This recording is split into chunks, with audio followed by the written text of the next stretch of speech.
आज आपण ठाकुर्लीमध्ये सर्वात कमी किमतीमध्ये असणारा प्रोजेक्टमध्ये फ्लॅट पाहणार आहोत। या प्रोजेक्टमध्ये आपल्याला 1 BHK आणि 2 BHK असे फ्लॅट पाहायला मिळणार आहे। माझ्या पाठीमागे तुम्ही पाहू शकता स्टील प्लस 14 फ्लोअरची बिल्डिंग आहे ही। यामध्ये ए विंगचं पोझिशन भेटलेलं आहे। बी विंगचं जे पोझिशन आहे फेब्रुवारी 2026 मध्ये पाहायला मिळणार आहे। तर चला आपण फ्लॅट पाहूया। तर मित्रांनो, समोर आपण पाहतो 2 BHK फ्लॅट। या फ्लॅटचा कार्पेट एरिया आहे 523। समोर पाहूया फ्लॅटचा लिव्हिंग रूम, अटॅच बाल्कनी।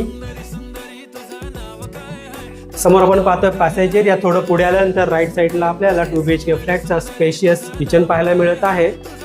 माझ्या लेफ्ट साईडला आपल्याला पाहायला मिळेल कॉमन बेडरूम। समोर आपण पाहतो कॉमन वॉशरूम एरिया आणि हा आहे 2 BHK फ्लॅटचा मास्टर बेडरूम। मित्रांनो, या फ्लॅटची जी प्राइस असणार आहे ऑल इन्क्लुसिव्ह 55 लाख। यामध्ये सायलेंट निगोशिएबल नक्कीच होईल।